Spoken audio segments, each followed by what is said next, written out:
Good afternoon, students. Good afternoon, sir. আজকে আমরা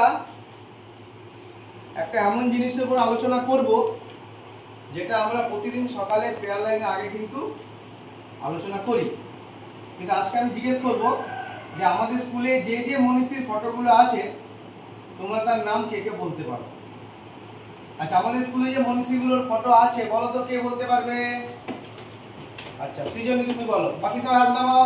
সৃজনী দাঁড়াও, ইনি হচ্ছেন কাজী নজরুল ইসলাম, ইনি হচ্ছেন আস্তে আস্তে বলো। সুভাষচন্দ্র বোস, ইনি হচ্ছেন ডক্টর সর্বপল্লী রাধাকৃষ্ণন, ইনি হচ্ছেন ঈশ্বরচন্দ্র বন্দ্যোপাধ্যায়, ইনি হচ্ছেন কবিগুরু রবীন্দ্রনাথ ঠাকুর, ইনি হচ্ছেন স্বামী বিবেকানন্দ, ইনি হচ্ছেন ক্ষুদিরাম বোস, ইনি হচ্ছেন মহাত্মা গান্ধীজি। আচ্ছা, খুব সুন্দর বলেছো। আচ্ছা বলো তো আমাদের রাজ্যের নাম কি? পশ্চিমবঙ্গ। পশ্চিমবঙ্গ। আমাদের জেলার নাম কি? পশ্চিম মেদিনীপুর। বাহ। আচ্ছা বলো তো এখানে যে মনীষীগুলোর নাম সৃজনী বললো ওনাদের মধ্যে কে কে পশ্চিম মেদিনীপুর জেলায় জন্মগ্রহণ করেছেন?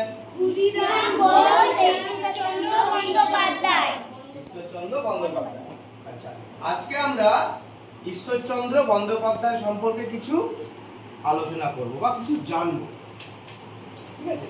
উনি আমাদের পশ্চিম মেদিনীপুর জেলার বীরসিংহ গ্রামে জন্মগ্রহণ করেছিলেন, ঠিক আছে? কবে জন্মগ্রহণ করেছিলেন? না 1820 খ্রিস্টাব্দে 26শে সেপ্টেম্বর। মানে 1820 সালে 26শে সেপ্টেম্বর উনি বীরসিংহ গ্রামে জন্মগ্রহণ করেছিলেন। উনার বাবার নাম কি? ঠাকুরদাস বন্দ্যোপাধ্যায়। আর মায়ের নাম কেউ জানো? ভগবতী দেবী। ভগবতী দেবী, ঠিক আছে? ওনারা খুবই গরিব বাড়ি ছিলেন, ঠিক আছে? উনি খুব গরিব বাড়িতে জন্মগ্রহণ করেছিলেন, কিন্তু ওনার পড়াশোনার প্রতি আগ্রহ খুব বেশি ছিল, প্রচুর পড়াশোনা করতে পারতেন এবং খুব ভালোবাসতেন পড়াশোনা করতে। উনি খুব ছোট বয়সে প্রায় 10 বছর বয়সে উনি ওনার বাবার সাথে কলকাতা গিয়েছিলেন এবং কলকাতা যাবার পথে যে মাইলস্টোন গুলো হয় না, যেখানে আমরা দেখি 5 কিলোমিটার 6 কিলোমিটার, ওইখানে উনি 1 থেকে 100 পর্যন্ত ইংরেজি শিখে গেছিলেন বাবাকে জিজ্ঞেস করে করে 1 2 3 এমনি করে, ঠিক আছে? এবং যখন উনি রাত্রেবেলায় পড়তে বসতেন তখন তো আমাদের বাড়ির মধ্যে এখন কারেন্ট ছিল না, তখন ওই রাস্তার আলোতে পড়তে বসতে হতো। রাস্তায় যে ল্যাম্পপোস্ট আছে ল্যাম্পপোস্টে আলো জ্বলতো, ওই আলোর তলায় বসে উনি বই নিয়ে পড়তেন এবং ঘুম যদি পেয়ে যেত ওনার চুলে কি করতেন, দড়ি বেঁধে রাখতেন, খুললেই কান পড়তো তখন ঘুম ভেঙে যেত। এত উনি পড়াশোনা ভালোবাসতেন। তো কলকাতায় গিয়েছিলেন এবং 21 বছর বয়সে, 20 থেকে 21 বছর বয়সের মধ্যে উনি কিন্তু বিদ্যাসাগর উপাধি পেয়েছিলেন। বিদ্যাসাগর মানে ওনার সাহিত্যে এবং সংস্কৃতে এতটাই ওনার জ্ঞান ছিল এবং এতটাই পাণ্ডিত্য ছিল যার জন্য ওনাকে বিদ্যাসাগর উপাধি দেওয়া হয়েছিল, ঠিক আছে? উনি আমাদের জন্য অনেক ছোট ছোট বই লিখে গেছিলেন, যেমন আমরা যে বইটা এখন পড়ি দেখো বর্ণ পরিচয়, এই বইটা কিন্তু উনি লিখে গিয়েছিলেন আমাদের। আমরা অ আ ক খ শিখছি না, এই বইটা পড়ি তো শিখেছি, এই বইটা উনি আমাদের জন্য লিখে গিয়েছিলেন এবং অনেক কবিতা গল্পের বইও লিখে গিয়েছিলেন, ঠিক আছে? যেমন শকুন্তলা তার মধ্যে একটা বই। আচ্ছা, উনি বিধবা বিবাহ এর জন্য কিন্তু অনেক লড়াই করেছিলেন। আগেকার দিনে মহিলাদের কি করা হতো, বিধবাদের এমন ছোট বয়সে বিয়ে দেওয়া হতো, বুড়ো বুড়ো লোকের সঙ্গে কম বয়সী মেয়েদের বিয়ে দেওয়া হতো, ঠিক আছে? এবং যদি বুড়োরা মরে যেত, যখন মারা যাওয়ার পরে কি হতো, ওই বাচ্চা মেয়েগুলো তখন কি করবে, তাই ওদের আবার একবার বিয়ে দেওয়ার ব্যবস্থা কিন্তু উনি করে দিয়েছিলেন, ঠিক আছে? তো এরকম উনি আমাদের জন্য অনেক কিছুই করেছেন এবং সমাজকে, এবং শুধু বিদ্যাসাগর নয়, ওনাকে করুণার সাগরও বলা হয়। করুণার সাগরও ওনাকে বলা হয় কেন না, উনি অনেক গরিব মানুষদেরকে সাহায্য করতেন এবং বিভিন্ন রুগী যারা অসুস্থ হয়ে যেত ওদের জন্য উনি অনেক করে গেছেন। তখনকার দিনে কলেরা রোগটা প্রচুর হতো, ঠিক আছে? ওই কলেরা রোগীদের সেবা করতেন উনি, গরিব মানুষদের সাহায্য করতেন, যার জন্য ওনাকে করুণার সাগরও বলা হয়। তাহলে বিদ্যাসাগর আমরা বুঝতে পারলে কেন ওনাকে বলা হয়েছে, যে যেমন সাগরে প্রচুর জল, তাই তো জলের কোনো সীমা পরিসীমা নেই, কোনো শেষ নেই, তেমনি ওনারও সংস্কৃতে সাহিত্যে এত নলেজ এত জ্ঞান, সেই জন্য ওনাকে সাগরের সঙ্গে তুলনা করার জন্য বিদ্যাটাকে, মানে ওনার বিদ্যার কোনো বা জ্ঞানের কোনো শেষ ছিল, সেই জন্য ওনাকে সাগরের সঙ্গে তুলনা করা হয়েছে। এছাড়াও ওনার মধ্যে এত দয়া ছিল, এত করুণা ছিল, যার জন্য ওনাকে দয়ার সাগর বা করুণার সাগরও বলা হয়। আচ্ছা, তোমরা সবাই উঠে এসো। আমি বিদ্যাসাগর মহাশয়ের জন্মস্থানে গিয়েছিলাম, অনেকদিন আগে গিয়েছিলাম। তো তারই কিছু হয়তো নিচে নামো সবাই, আমি দেখাচ্ছি। তারই কিছু ছবি তোমাদের দেখাবো। ওনার যে বাড়ি বীরসিংহ গ্রামে, তারই কিছু ছবি তোমাদের আমি দেখাচ্ছি। এটা হচ্ছে বিদ্যাসাগর মহাশয়ের বাড়ি। এটা আমি বড় করছি, দেখো ছবিটা।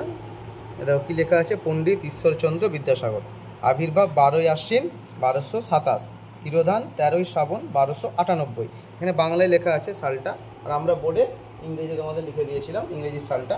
দেখো এটা হচ্ছে ওনার স্ট্যাচু। এখানে দেখুন, এটা হচ্ছে ওদের বাড়ি, ঠিক আছে, ওনার বাড়ি। এ দেখো, এটা বড় ভালোভাবে দেওয়া আছে স্ট্যাচুটা। এবার দেখো এখানে কি লেখা আছে ওপরে? 1272 বঙ্গাব্দে দুর্ভিক্ষের সময়, 1272 সালে দুর্ভিক্ষ হয়েছিল, মানে মানুষ খেতে পাচ্ছিল না, হাহাকার করছিল। সে সময় উনি কী করেছিলেন? বীরসিংহ গ্রামে, মানে যে গ্রামে উনি জন্মগ্রহণ করেছিলেন, সেই গ্রামে দরিদ্র নারায়ণের সেবায় বিদ্যাসাগর মহাশয়ের অন্নস্তোত্র, মানে সেই সময় উনি কী করেছিলেন? সমস্ত গরিব মানুষদেরকে, দেখো ফটোটা জুম করছি, দেখো সবাইকে দেখো খেতে দিচ্ছে, এখানে দেখতে পাচ্ছ? সবাইকে দেখো খেতে দিচ্ছে, দেখো উনি খাওয়াচ্ছেন সবাইকে। হ্যাঁ, আচ্ছা, এখানে কি আছে?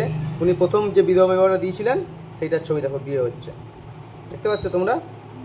দেখো বিয়ে হচ্ছে, বিধবা বিবাহ দিয়েছিলেন, একটা বিধবা কন্যার সাথে উনি বিয়ে দিয়েছিলেন। আচ্ছা, এটা দেখো এখানে কি লেখা আছে? এখানে দেখো বিয়ে দিই ছবিটা।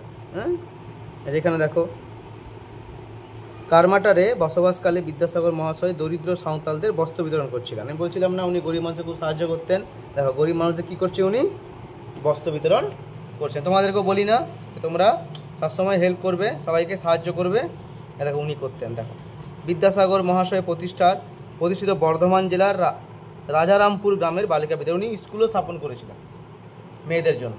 মেয়েদের, যা তখনকার দিনে মেয়েদের পড়ালেখার উপর তো জোর দেওয়া হতো। এখন যেমন তোমরা সবাই মেয়েরা স্কুলে আসছো, পড়ছো, তখনকার দিনে কিন্তু মেয়েদের পড়াশোনার ব্যবস্থা ছিল না। তো উনি প্রথম বর্ধমান জেলাতে এই স্কুলটি প্রতিষ্ঠা করেছিলেন, দেখো, যাতে মেয়েরা পড়াশুনো করতে পারে। ঠিক আছে। 853 খ্রিস্টাব্দে বীরসিংহ গ্রামে বঙ্গ বিদ্যালয়, বালিকা বিদ্যালয় ও নৈশ বিদ্যালয় প্রতিষ্ঠা করেন। বালিকা বিদ্যালয় করেছিলেন, হ্যাঁ, এবং নৈশ মানে যারা মনে করো কাজ করছে দিনের বেলায়, তারা সন্ধ্যেবেলায় এসে পড়াশুনো করবে কীভাবে, তার জন্য একটা উনি স্কুল করেছিলেন, নৈশ বিদ্যালয় প্রতিষ্ঠা করেছিলেন। হ্যাঁ,